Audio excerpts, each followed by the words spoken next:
Bismillahirrahmanirrahim. Assalamualaikum warahmatullahi wabarakatuh.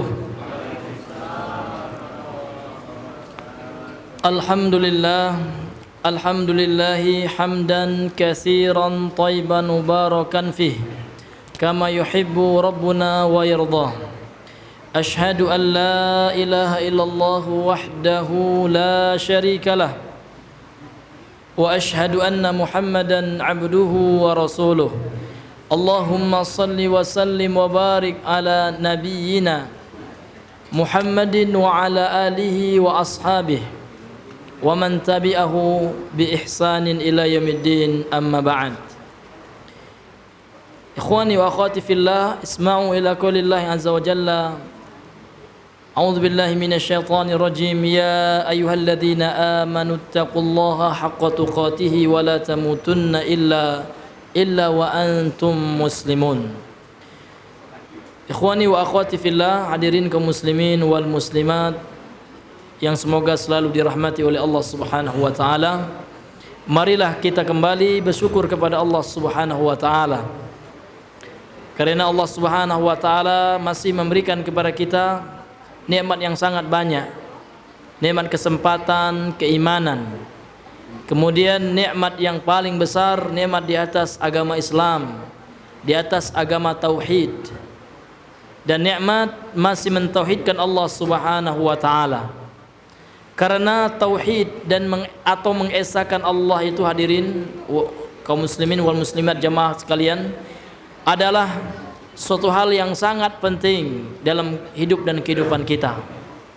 Maka tauhid ini adalah sebab Allah Subhanahu wa taala akan memberikan kepada kita kejayaan. Allah akan memberikan kepada kita kekuasaan karena sebab tauhid kepada Allah Subhanahu wa taala, karena kita mengesahkan Allah. Banyak di antara kaum muslimin kurang percaya atau kurang yakin terhadap janji Allah ini, hadirin, sehingga terlontarlah beberapa perkataan, kalau seandainya kita ngaji tauhid saja, kapan kita akan berkuasa? Kapan Islam akan menguasai dunia? Subhanallah. Padahal Allah Subhanahu wa taala telah berjanji. Ini janji Allah. Allah tidak akan mengingkari janjinya. Dan Allah telah buktikan kepada Rasulnya sallallahu alaihi wasallam. 13 tahun di kota Makkah, dicatat oleh ahli sejarah, beliau tidak pernah ikut dalam politik praktis di kota Makkah. Tidak pernah. Apa yang beliau lakukan? Tauhid, mendakwakan terus menerus tauhid. Sampai Allah memberikan ganjaran dari tauhid yang beliau dakwakan, kekuasaan dan kekhalifaan ketika beliau hijrah ke Madinah. Bapak Ibu bisa buka Al-Quran surat An-Nur, sering kami sampaikan ayat yang ke-55, sangat jelas, tegas, terang sekali. Apa kata Allah Subhanahu wa taala? Wa'adallahu alladhina amanu minkum. Allah telah berjanji kepada orang-orang yang beriman di antara kalian, wa amilus solihat, dan orang-orang yang beramal soleh, la yastakhlifannahum fil ardi. Pasti Allah akan memberikan kekhalifahan, kekuasaan bagi mereka di muka bumi ini. Kama stakhlafal ladzina min qablihim, sebagaimana Allah Subhanahu wa taala telah memberikan kekhalifahan, kekuasaan kepada orang-orang sebelum mereka.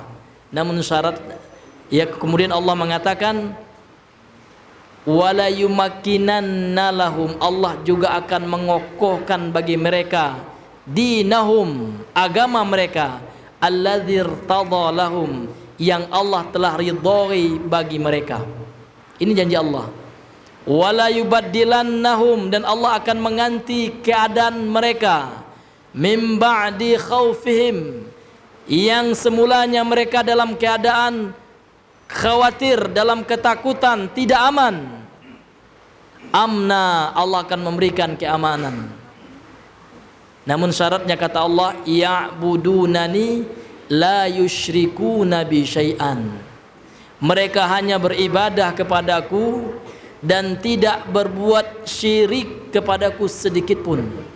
Merealisasikan, membumikan tauhid kepada Allah. Makanya Allah akan memberikan janji. Maka tidak pernah Nabi mengajak sahabatnya demon kepada penguasa kota Makkah selama 13 tahun, tidak pernah. Maka demo ada, ya. Ini yang dilakukan oleh orang Syiah. Demon ada, hadirin yang dimuliakan oleh Allah Subhanahu wa taala. Namun dilakukan oleh orang-orang yang memang jauh dari prinsip Al-Quran dan Sunnah, karena Nabi tidak pernah demon. 13 tahun beliau dipimpin oleh penguasa zalim di Mekah. Maka tidak ada satupun ahli sejarah mencatat Rasulullah dan para sahabatnya, ya Rasulullah adalah uswatun hasanah, masuk ke dalam ranah-ranah politik yang jauh daripada nilai-nilai Islam. Politik dalam Islam ada, namun politik dalam Islam adalah politik yang tidak tercampuri oleh perkara-perkara yang menyelisihi syariat, seperti politik yang terjadi pada saat ini. Politik untuk menjatuhkan lawan. Satu saat lawan bisa menjadi kawan, satu saat kawan bisa menjadi lawan, tergantung kepentingan mereka. Maka tidak lagi dikenal kejujuran dalam perpolitikan itu. Ini sudah ma'ruf, hadirin. Masyumi, partai Islam pertama di Indonesia. Bagaimana akhirnya? Apakah meraih kekuasaan? Ingin menegakkan syariat Islam? Nonsen, hadirin. Sampai saat ini kita tidak bisa merasakan bagaimana apa yang mereka raih. Bahkan mereka mati partainya. Ini hadirin yang dimuliakan, karena memang cara menyebarkan Islam adalah harus dengan tauhid. Tidak bisa lewat partai, tidak bisa lewat perkara-perkara yang bisa merusak Islam itu sendiri, hadirin yang dimuliakan oleh Allah Subhanahu wa taala. Kemudian, ya ini nikmat tauhid yang harus kita syukuri. Jangan pernah kita bosan mempelajari tauhid. Meskipun ribuan kali kita mempelajari tauhid, jangan pernah bosan, karena kita mengharapkan mati mengucapkan kalimat tauhid tersebut. Man kana akhiru kalamihi la ilaha illallah, kata Nabi dan hadis sahih, dakhalal jannah. Barang siapa yang perkataan terakhir yang diucapkan sebelum dia meninggal adalah kalimat tauhid la ilaha illallah, maka dia akan Allah masukkan ke dalam surga. Ya, bukan barang siapa yang masuk partai si A masuk surga, enggak ada.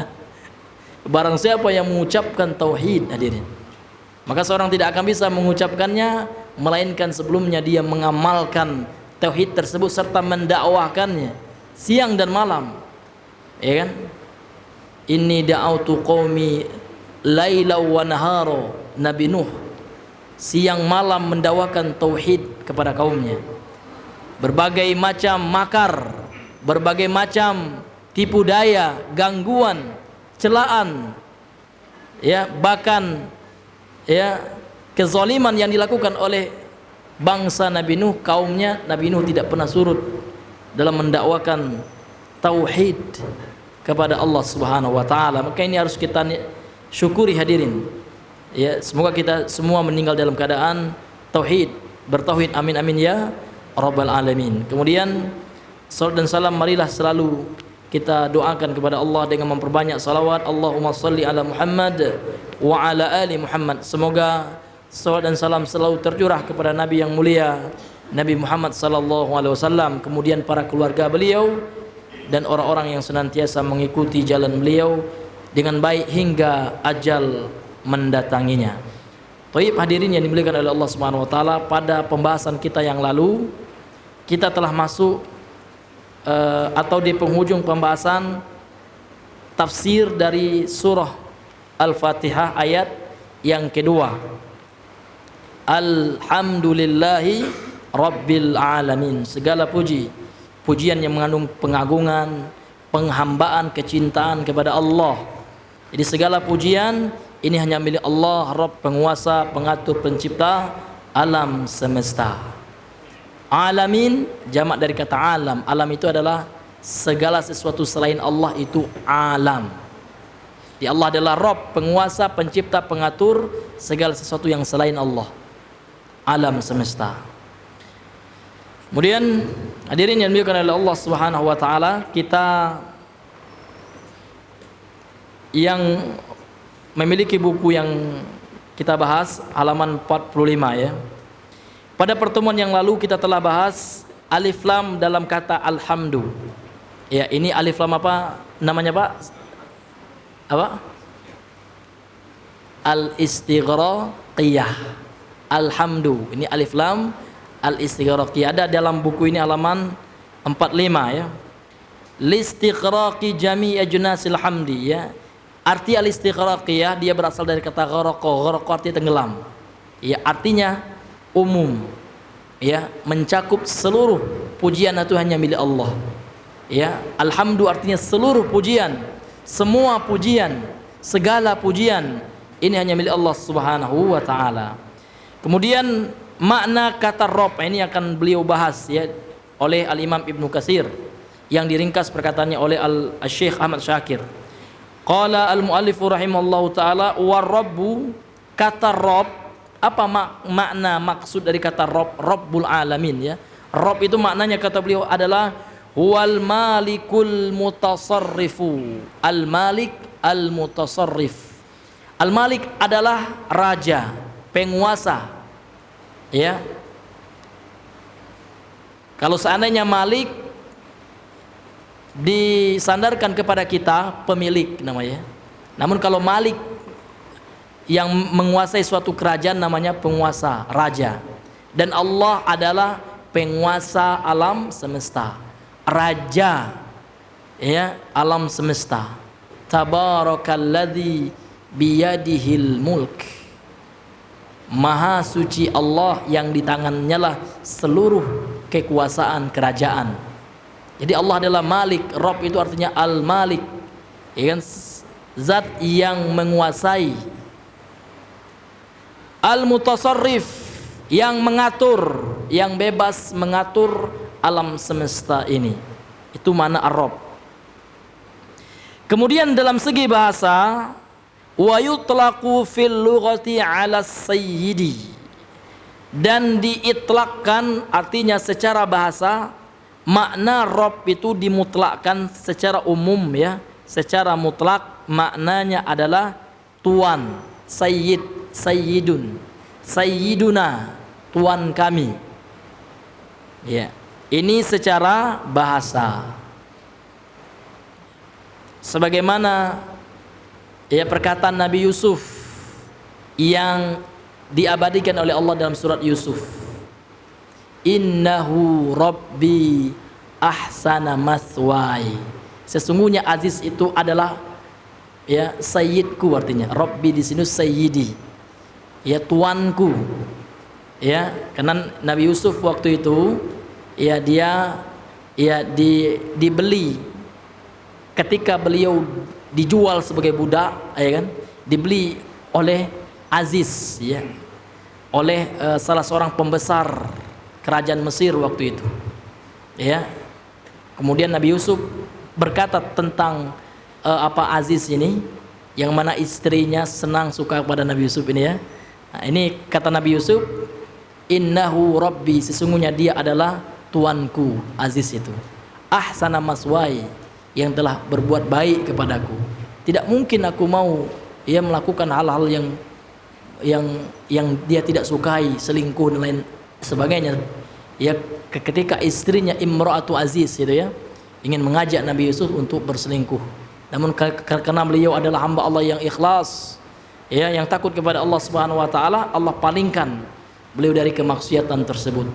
Ini hadirin. Jadi kata Rabb ini secara bahasa dimutlakkan bermakna sayyid. Wa 'alal mutasarrifi lil islahi. Kemudian juga dia bermakna orang yang mengatur. Al-mutasarrif itu orang yang memiliki tasarruf. Tasarruf itu adalah seseorang yang bebas melakukan apapun. Jadi Allah Subhanahu wa taala itu al-mutasarrif, yang bebas mengatur alam semestanya, bebas melakukan apapun. Fa'alul lima yurid, ya. Allah itu bebas melakukan apa yang Allah kehendaki. Wa kullu dzalika sahihun fi haqqillah taala, ya, dan itu semua sahih maknanya, ya. Malik benar, Rabb juga bermakna Malik, kemana Rabb juga bermakna al-mutasarrif, ya, yang mengatur. Ya, sesuatu yang berhak mengatur apapun itu namanya al-mutasarrif. Al-Malik yang menguasai segala sesuatu. Jadi kedua makna ini kata beliau ini sahih, benar dalam hak Allah Subhanahu wa taala. Wala yusta'malu rabbu li ghairillah, dan kata Rabb saja secara mutlak, ya, ar-Rabb gitu, ar-Rabb pakai alif lam, ya, ini tidaklah digunakan untuk selain Allah.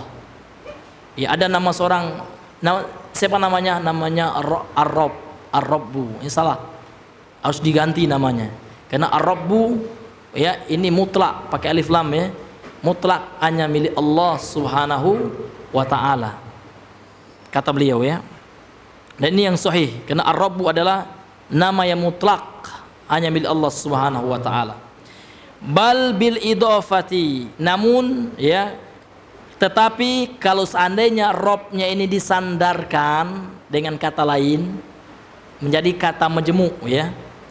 Contoh Rabbud dari misalkan. Rabb disandarkan dengan kata adar, artinya pemilik rumah. Nah, itu.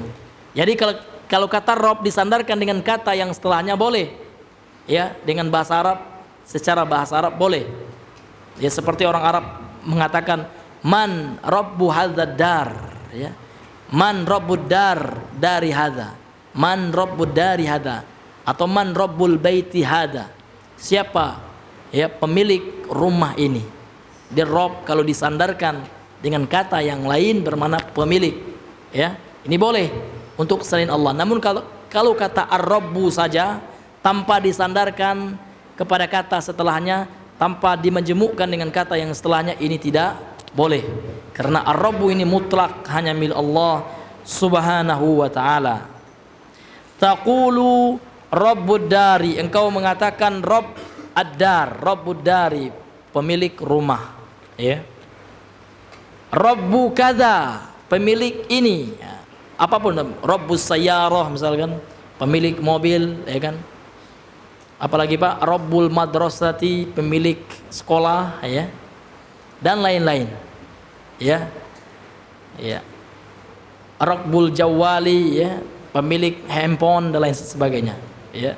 Kalau Rabb dikaitkan dengan kata setelahnya tidak secara mutlak, ini boleh, karena Rabb di situ bermakna sayyid, ya, tuan atau pemilik, ya.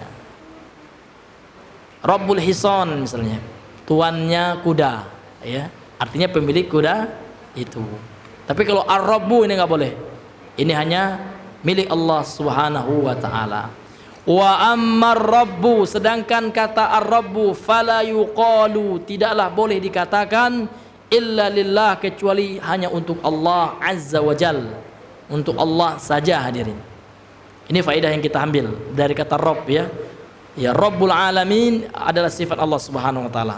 Allah penguasa, pencipta, penguasa, pengatur alam semesta, dan kata-kata ar-Rabbu hanya milik Allah. Namun Rabbu kalau disandarkan dengan kata lain, misalkan Rabbul mikrofon misalnya, pemilik mikrofon, ya, bermakna Malik, pemilik.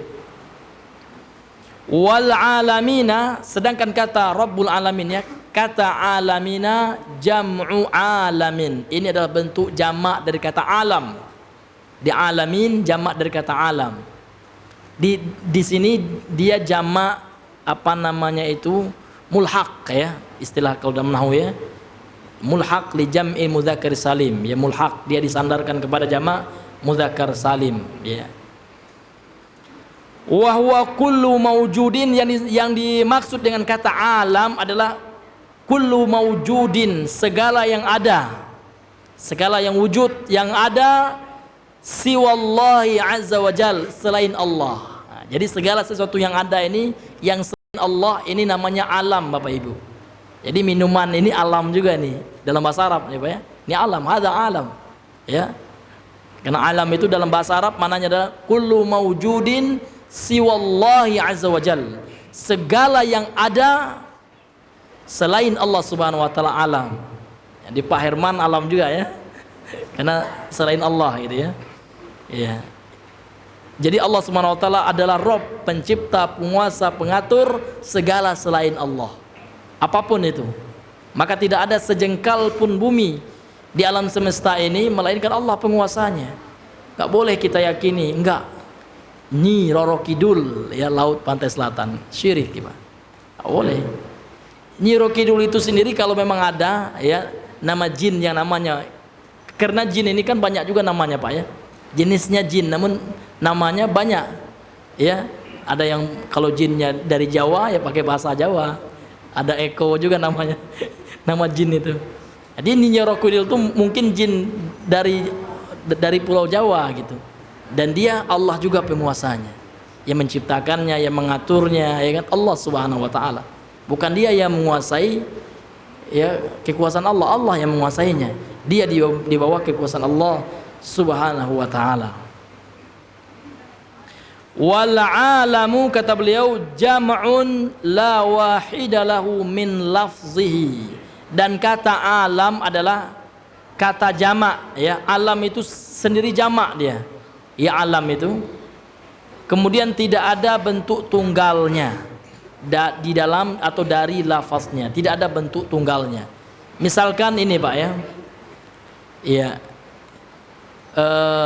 nisaun, ini jamak, artinya perempuan, perempuan, tidak ada bentuk mufrad atau bentuk tunggalnya. Jadi nisaun ini sama dengan alam ini ya, jamak la wahida lahu min lafzihi.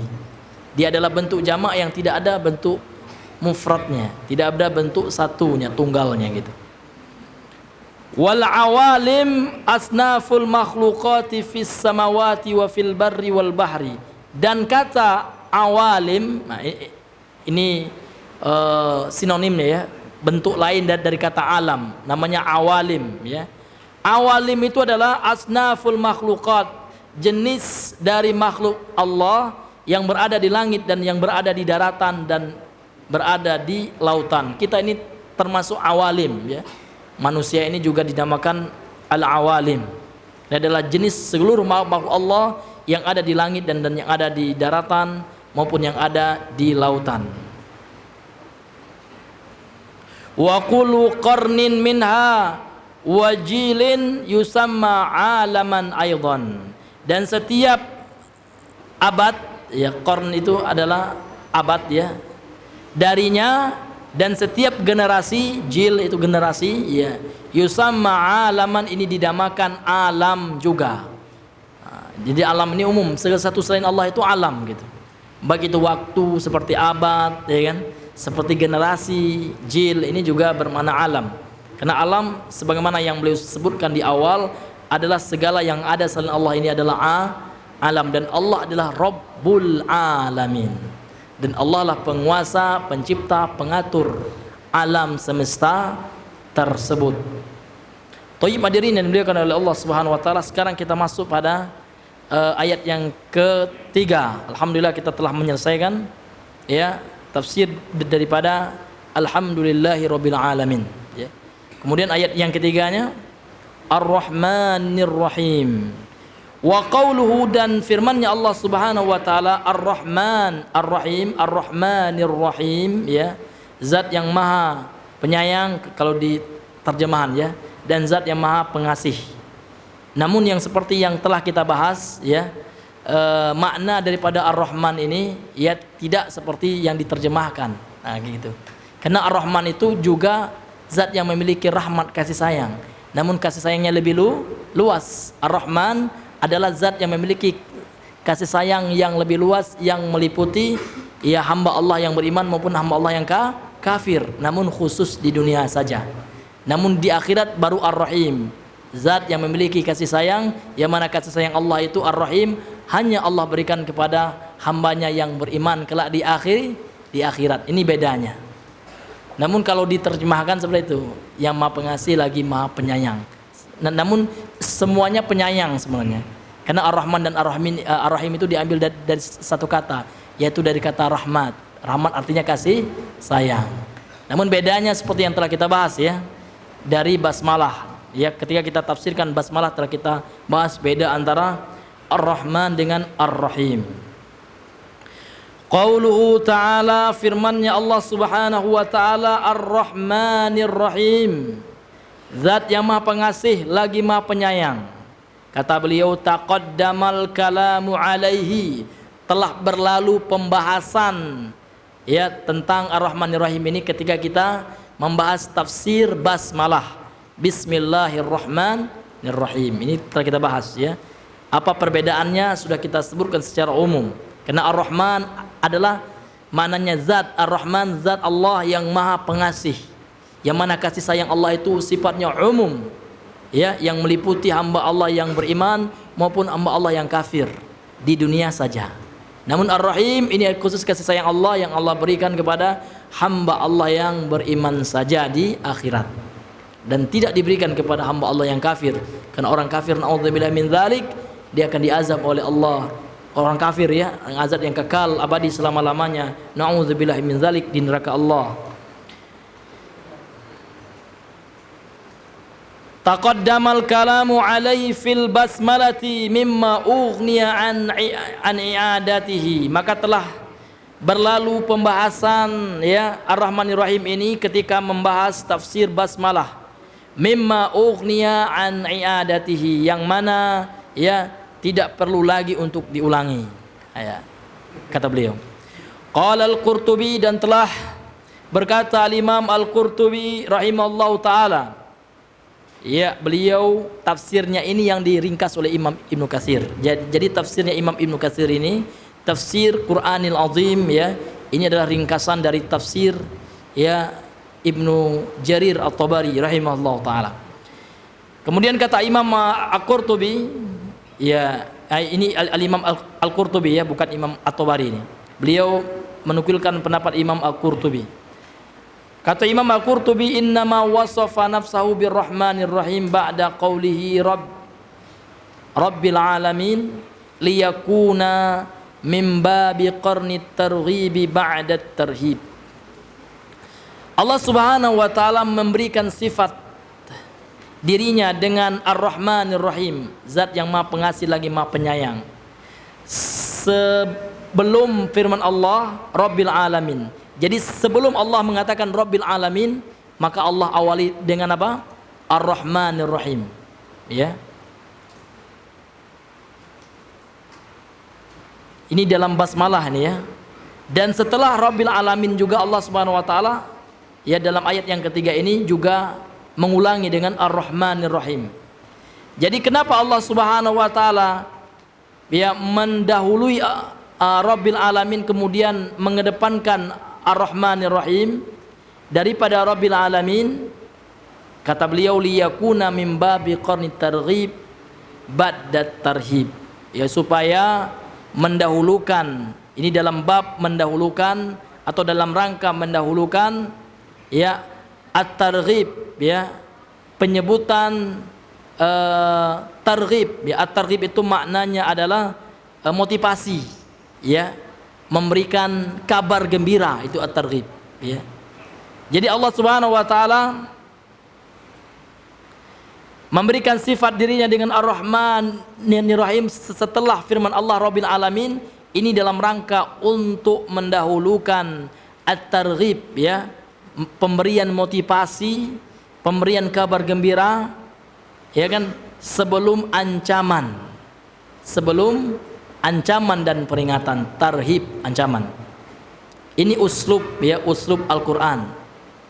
Demikian juga hendaknya kita ya, ketika kita ya dalam rangka untuk mengajak seseorang, maka kalau seandainya kita dahului dengan memberikan motivasi dahulu, ini tentu lebih ya, lebih mengena ya lebih menyentuh gitu Pak.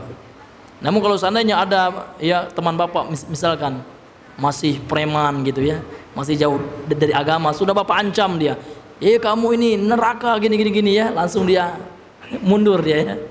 Namun kalau seandainya diberi motivasi kepadanya, kalau seandainya antum bertobat kepada Allah Subhanahu wa taala, begini pahala yang akan antum dapatkan.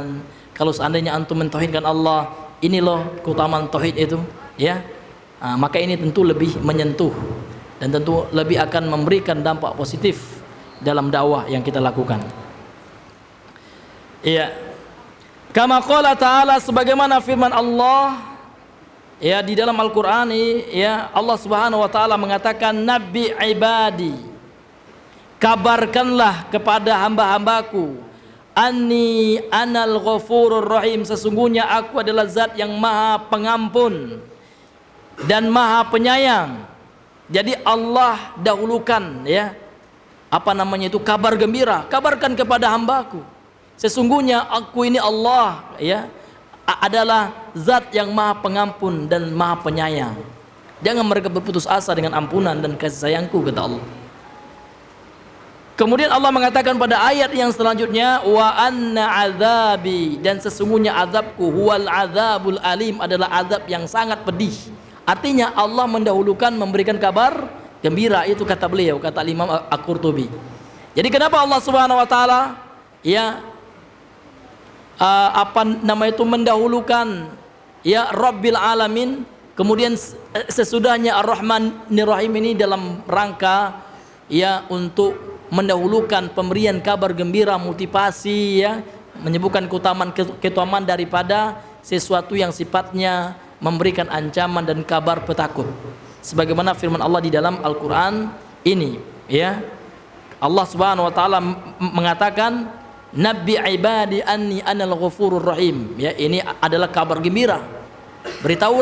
Beritahukan kepada hamba-hambaku, sesungguhnya aku adalah zat yang maha pengampun lagi maha penyayang. Kemudian sesudahnya baru Allah memberikan peringatan. Namun ingat, kata Allah, meskipun Allah Subhanahu wa taala adalah maha pengampun, maha penyayang, namun bagi orang yang ingkar, wa anna adzabi huwal adzabul alim, dan sesungguhnya azabku adalah azab yang sangat pedih. Ini hadirin yang dimuliakan Allah Subhanahu wa taala. Kemudian beliau menyebutkan perkataan daripada Al-Imam Al-Qurtubi, juga seorang ahli tafsir rahimahullahu taala. Allah Subhanahu wa taala memberikan sifat wasafa nafsahu, memberikan sifat kepada dirinya dengan Ar-Rahmanir Rahim setelah firman-Nya Rabbil Alamin, dalam rangka untuk mendahulukan at-targhib ya, dalam rangka untuk mendahulukan pemberian kabar gembira, baru at-tarhib, baru pemberian kabar petakut, ancaman dan lain sebagainya ya. Sebagaimana beliau jelaskan berdasarkan ayat Al-Qur'an ya, dalam beberapa ayat dalam surah Al-Qur'an, dalam surah-surah yang terdapat dalam Al-Qur'an, seperti yang telah kita jelaskan tadi. Kemudian kata beliau, wa qauluhu ta'ala, dan firman-Nya Allah Subhanahu wa taala, inna rabbaka, sesungguhnya Rabb engkau wahai Muhammad sallallahu alaihi wasallam, lasari'ul iqab, sungguh benar-benar ya cepat, sari' ya azabnya, hukumannya. Wa innahu laghafurur rahim, dan sesungguhnya dia adalah zat yang maha pengampun dan maha penyayang. Qala, beliau berkata, farrabbu fihi tarhib. Farrabbu ya Rabbul alamin. Ketika Allah Subhanahu wa taala mengatakan Rabbul alamin, maka dalam kata Rabb itu terdapat makna tarhib ya. Tarhib adalah ancaman, adalah kabar petakut. Kalau seandainya kalian durhaka kepada Allah, maka Allah adalah Rabbul alamin, Rabb pencipta, penguasa alam semesta yang mampu menghidupkan dan mampu mematikan serta mampu memberikan azab kepada kalian. Ini maknanya. Jadi pada kata Ar-Rabb ini terdapat, kata beliau, tarhib ya. War-Rahmanur Rahim, dan pada kata Ar-Rahmanur Rahim targhibun, ada di dalamnya makna ya kabar gembira. Kalau seandainya engkau berbuat dosa, sesungguhnya Allah adalah Ar-Rahman Ar-Rahim, pengasih, penyayang. Dan juga Allah adalah Al-Ghafur, Maha Pengampun, yang mana dengan kasih sayangnya kalau engkau memohon ampunan dan bertobat kepadanya, maka Allah akan mengampunimu. Ini hadirin. Jadi pada kata Ar-Rahman Ar-Rahim terdapat targhib di dalamnya, terdapat ya berita gembira di dalamnya. Kemudian beliau menukilkan ya sabda Nabi dalam Sahih Muslim dari sahabat Abu Hurairah, wa fi Sahih Muslim an Nabi Hurairah, kata beliau, dan di dalam Sahih Muslim dari sahabat Abu Hurairah qala, dia berkata, qala Rasulullah sallallahu alaihi wasallam, telah bersabda Nabi sallallahu alaihi wasallam, "Lau ya'lamul mu'minu ma 'indallahi minal 'uqubah, ma tama'a fi jannatihi ahadun." Kalau seandainya seorang mukmin mengetahui ya apa yang ada di sisi Allah daripada hukuman Allah, azab yang di sisi Allah Subhanahu wa taala, ma tama'a fi jannati ahadun, maka tidak ada seorang pun yang akan menginginkan surganya. Semuanya akan takut dengan nerakanya Allah, dengan azab yang akan Allah sediakan. Kalau seandainya orang itu tahu manusia ini dengan azab yang besar, ya, mereka akan takut, khawatir. Sampai-sampai kena rasa takutnya, dengan rasa khawatirnya tidak ada sempat lagi memikirkan keinginan untuk masuk surga. Saking takutnya, hadirin. Namun keimanan yang tipis, ketika baca ayat tentang azab, lewat saja. Ya, ini hadirin. Kalau seandainya manusia tahu azab yang luar biasa, azab yang pedih bagi orang-orang kafir itu, maka tidak ada mungkin orang yang durhaka bermaksiat kepada Allah. Baru saja Allah tampakkan di antara ayat kekuasaan Allah virus corona COVID-19, ya, sudah potong-panting ketakutan manusia. Ini baru sedikit saya secuil dari azab Allah, hadirin. Ya, sudah potong-panting ketakutan manusia. Belum Allah tampakkan nanti neraka itu, na'udzubillahi min dzalik. Maka ini Nabi yang mengatakan dalam hadis Sahih Muslim, "Lau ya'lamul mu'minu ma 'indallahi minal 'uqubati ma tama'a fi jannati ahadun." Kalau seandainya seorang mukmin itu tahu, ya kan, mengetahui apa siksa di sisi Allah Subhanahu wa taala, seberapa besar siksa Allah yang Allah akan siapkan bagi orang-orang yang durhaka, orang-orang kafir, munafik, pelaku maksiat, ya, maka saking takutnya mereka dengan azab Allah, mereka tidak lagi ya berkehendak untuk menginginkan surga. Semuanya ingin bebas, sudah bebas dari neraka, udahlah, ya. Ini hadirin. Kemudian Allah juga mengatakan ini adalah kabar petakut, ya. Kemudian Nabi juga mengatakan, walau ya'lamul kafiru ma 'indallahi minar rahmati ma qanata min rahmatihi ahadun. Kalau seandainya orang kafir itu tahu apa yang Allah sediakan daripada kasih sayangnya di sisi Allah, maka seorang pun di antara mereka tidak akan berputus asa dari rahmat Allah. Kalau mereka tahu Allah itu zat yang maha pengampun, zat yang maha penyayang, yang menyayangi hambanya, yang menerima taubat seluruh manusia sebesar apapun dosanya. Kalau mereka tahu ampunan Allah, kasih sayang Allah, kata Nabi sallallahu alaihi wasallam, maka tidak seorang pun orang kafir yang berputus asa dari rahmat Allah dan akan kembali kepada Allah dengan bertobat dan masuk Islam. Ini kalau seandainya mereka tahu apa yang ada di sisi Allah daripada rahmat Allah Subhanahu wa taala. Maka dari dua hadis ini, hadirin yang dimuliakan Allah Subhanahu wa taala, bagaimana Allah Subhanahu wa taala terkadang, ya, ini mendahulukan ancaman ini, ya, dan terkadang mendahulukan motivasi. Namun ini dilihat dari kondisi orang masing-masing. Terkadang kalau seandainya kita menyampaikan nasihat, kita lihat kondisi mad'u, ya, orang yang akan kita sampaikan itu. Ada orang itu kalau seandainya diberikan motivasi biasa-biasa saja dia. Namun kalau seandainya diingatkan dengan ayat-ayat Allah yang merupakan ancaman neraka, ya kan, hukuman bagi pelaku maksiat, orang yang durjana di dunia, ya kan, daripada siksa Allah di akhirat. Terkadang dengan itu mereka langsung gemetar, kemudian langsung bertobat kepada Allah. Kemudian ada pula tipenya manusia, suka kalau seandainya diberikan motivasi terlebih dahulu. Maka ini dilihat dari kondisi orang. Kalau seandainya orang itu awam, biasanya kita dahulukan tentang apa namanya itu, fadilah, keutamaan, tentang motivasi, menjelaskan tentang rahmatnya Allah Subhanahu wa taala. Kemudian kalau seandainya ada orang itu yang sudah tahu tentang kebenaran, kan, sudah tahu tentang ilmu, kan, namun sesekali terkadang menyeleweng juga, maka orang yang tipe seperti ini, maka harus kita banyakkan porsi ancaman.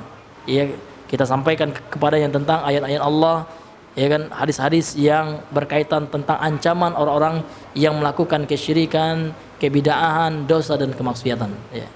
Ini hadirin yang dimuliakan oleh Allah Subhanahu wa taala. Kemudian kita masuk kepada ayat yang keempat, dari surah Al-Fatihah ini. Maliki yaumiddin. Qala Allah Subhanahu wa taala, Maliki yaumiddin.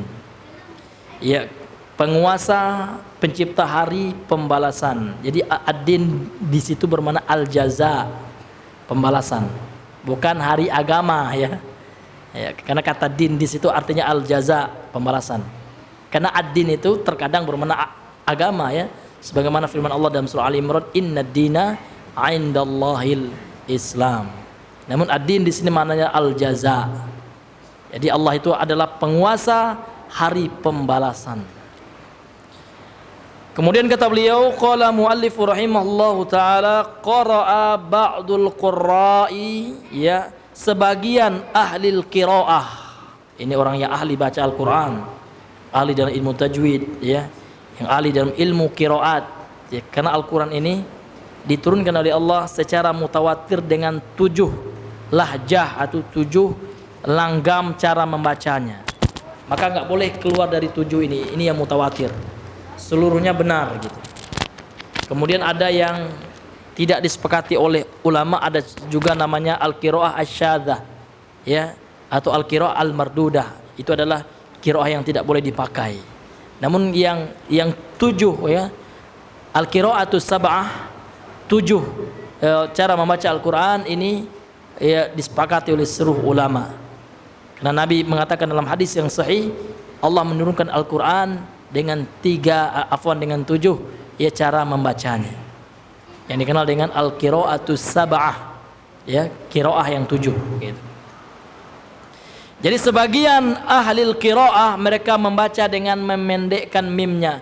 Maliki yaumiddin, boleh, sah, jangan katakan salah Ustaz, enggak, yang salah yang apa namanya itu, yang kurang gaul, Maliki yaumiddin boleh, Maliki yaumiddin pun boleh, dengan memendekkan mim. Wa qala akharun, dan yang lainnya, yakni ulama qiraat yang lain membaca dengan memanjangkan mim, dengan mematkan mim. Maliki yaumiddin boleh, wa kilahuma sahihun mutawatirun fis sab'i, kata beliau. Dan keduanya sahih, diriwayatkan secara mutawatir. Ini tingkatan periwayatan yang sahih, Pak. Jadi kalau Al-Qur'an semuanya mutawatir. Jadi kalau mutawatir tidak perlu dicek lagi sanadnya bagaimana. Tidak ada lagi ilmu jar wa ta'dil, ilmu kritikus sanad tidak berlaku dalam hadis mutawatir. Dalam riwayat mutawatir, dan Al-Qur'an diriwayatkan secara mutawatir. Telah memberikan yufidul ilma, memberikan makna ilmu, artinya memberikan keyakinan.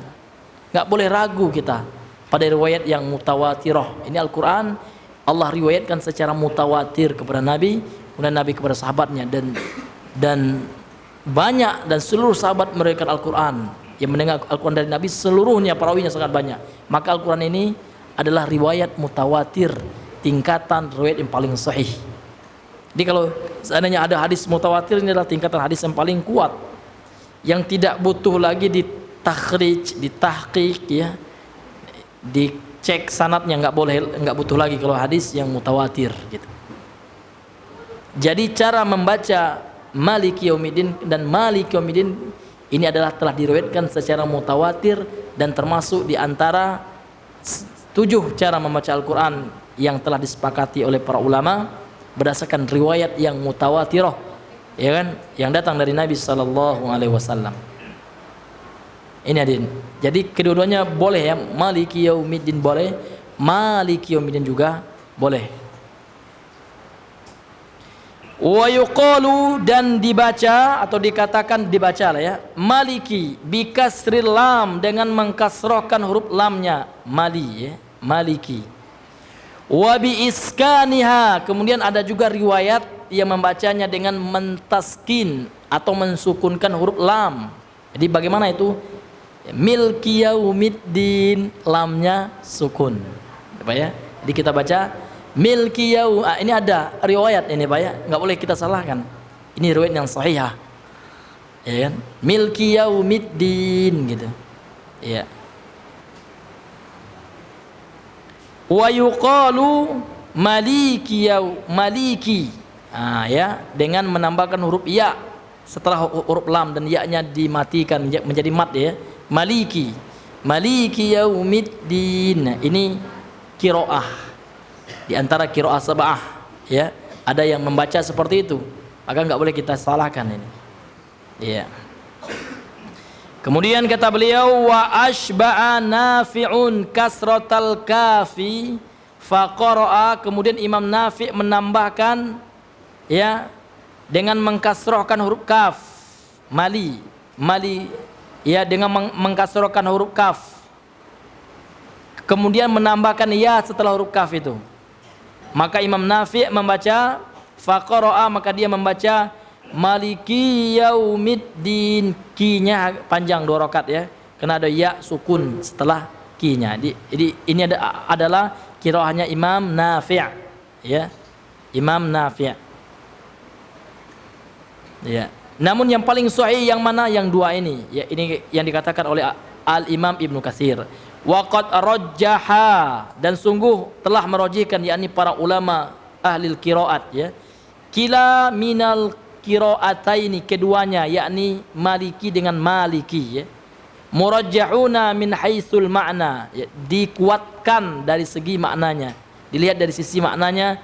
2 kata ini Maliki Yaumiddin kemudian Maliki Yaumiddin ini dikuatkan, ini yang ditarjih oleh ulama ahli qiraah, dilihat dari sisi maknanya. Wa kilahuma sahihatun hasanatun, dan keduanya itu bermakna sahih dan bagus. Kemudian Imam Az-Zamakhsyari ya, warajjah Az-Zamakhsyari, Imam Zamakhsyari merajihkan ya Maliki dengan memendekkan huruf mim. Kenapa? Alasannya ya, kenapa Imam Zamakhsyari ya merajihkan dengan memendekkan huruf mim Maliki Yaumiddin, Maliki ya? Alasannya adalah kata beliau li'annaha qiraatu ahlil haramaini, karena dia adalah bacaan ya kan imam-imam di 2 tanah haram, yaitu Masjidil Haram dan Masjidun Nabawi, Makkah dan Madinah. Ini haramain. Jadi kalau Bapak Ibu dengar haramain itu pasti 2 kota haram ya, Makkah Al-Mukarramah kemudian Madinah Al-Munawwarah ya. Ini yang mereka baca dengan memendekkan huruf mimnya ya, bacaan ahlu al-haramain ya, Maliki Yaumiddin gitu. Namun yang kita baca Maliki Yaumiddin ini adalah riwayat dari Hafiz ya bin Asim ya, dari jalan Syatibi ya. Dan itu yang masyhur di Indonesia ya, dengan memanjangkan mimnya Maliki Yaumiddin ya.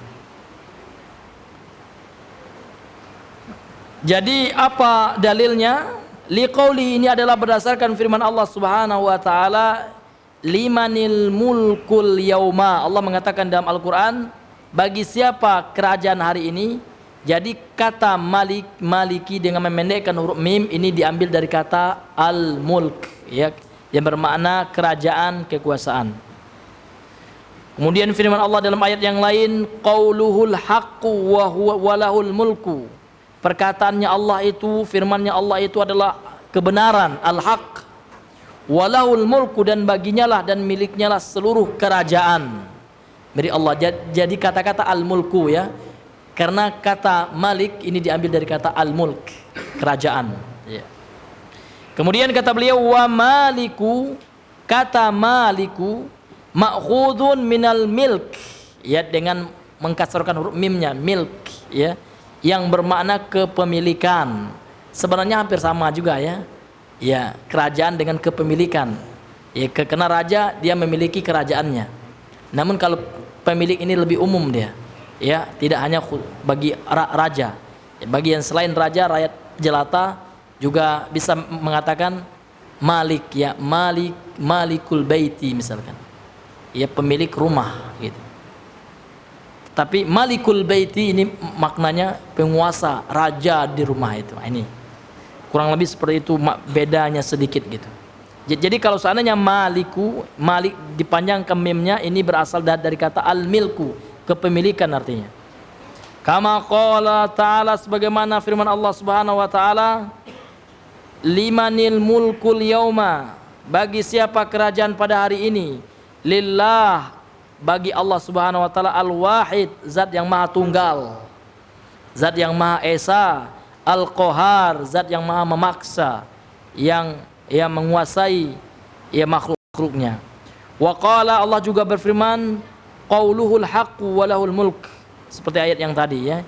Perkataannya Allah, firmannya Allah itu adalah al-haq, adalah kebenaran, dan baginya lah seluruh kekuasaan.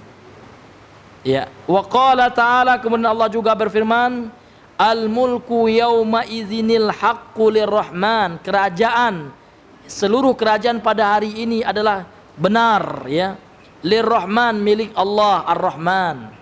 Wa kana yauman, adalah di hari itu, yakni di hari kiamat, alal kafirina asira, sangat menyulitkan, asir bagi orang-orang kafir, sangat menyulitkan bagi orang kafir. Di dunia orang kafir boleh bangga, ia boleh menguasai, boleh berharta, boleh minuman keras sepuas-puasnya, berzina, ya kan, seenak perutnya. Nanti di akhirat ingat kata Allah, wa inna adzabi lahuwal adzabul alim. Ingat, azabku adalah azab yang keras. Kalau seandainya kalian berbuat apapun silakan kata Allah, mau kafir silakan, namun ingat, Allah akan kekalkan bagi engkau kalau engkau meninggal di atas kekufuranmu dalam neraka. Mau maksiat silakan, Allah tidak akan lengah dengan apa yang kau lakukan. Setiap perkataan yang kau ucapkan, setiap perbuatan yang kau lakukan, setiap pandangan mata yang kau lihatkan, maka semuanya sudah tercatat rapi di sisi Allah, dan Allah akan minta pertanggungjawaban setiap apa yang kita lakukan di dunia hari ini, hadirin. Ya, maka untuk itu kembali kita kepada Allah Subhanahu wa taala. Setiap yang namanya manusia tidak pernah luput dengan dosa dan kesalahan. Ya, dan sebaik-baik orang yang berdosa, kata Nabi apa Pak? At-tawabun, orang yang senantiasa bertobat, beristighfar kepada Allah. Istighfar luar biasa faedahnya Pak. Allah tidak akan menyiksa, mengazab orang beristighfar. Buka Al-Anfal ayat 33. Apa kata Allah Subhanahu wa taala? Wa ma kana Allahu mu'adzibahum wa ma kana Allahu mu'adzibahum wa hum yastaghfirun. Dan Allah tidak akan menyiksa mereka, mengazab mereka, sedangkan mereka beristighfar kepada Allah. Ya, minimal ya setelah sholat subuh kita istighfar 100 kali, astaghfirullah wa atubu ilaih. Wa bil asharihum yastaghfirun. Ya kan, kemudian di waktu-waktu sahur jam 3 sepertiga akhir malam Bapak Ibu kita bangun, ya, kita sholat tahajud, witir, kemudian kita beristighfar kepada Allah sambil mengingat dosa-dosa yang pernah kita lakukan. Ini yang akan menolak azab Allah, hadirin.